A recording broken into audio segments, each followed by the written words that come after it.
I'm going to start by placing the pork chops here to fry in the oil.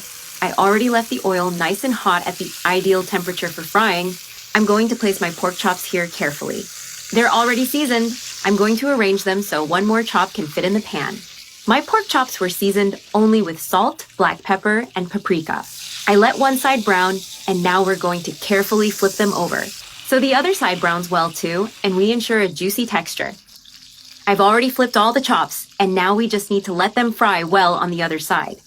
They're nicely browned now. I'm placing them here on this plate.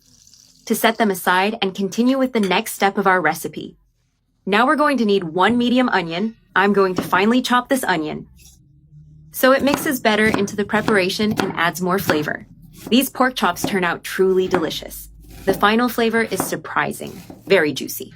It's hard to imagine how tasty this recipe is until you try it. I've finished chopping the onion here. It's finely chopped. And now we'll also need some pineapple to complement the recipe. I'm going to cut the pineapple into smaller pieces.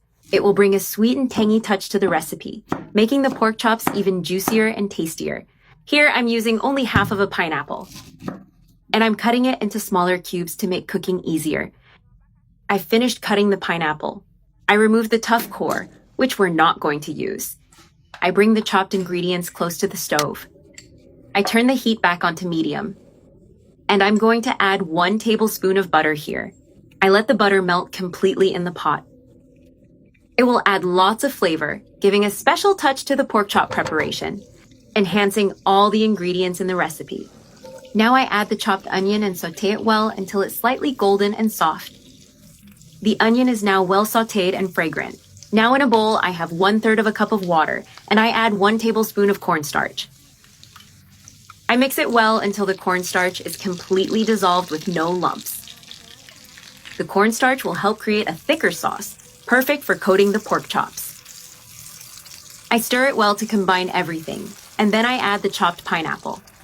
I mix it well to distribute the flavors, and I also add 1 tablespoon of barbecue sauce along with 1 tablespoon of ketchup. Now I return the already fried pork chops and place them inside the pot with the sauce. That way they'll absorb all the seasonings and the sweet and tangy flavor of the pineapple. And look how beautiful it turns out. A simple yet incredibly tasty recipe, perfect for a special meal. It's really worth making this combination because the result is a dish with intense flavor, different from anything you've ever tried. I let it cook here for about 3 minutes, and I'm going to finish with fresh parsley to add more aroma and color to the recipe. It's done cooking. It reached the perfect point. I'm going to turn off the heat. And now all that's left is to serve and enjoy this delight. It turns out extremely juicy.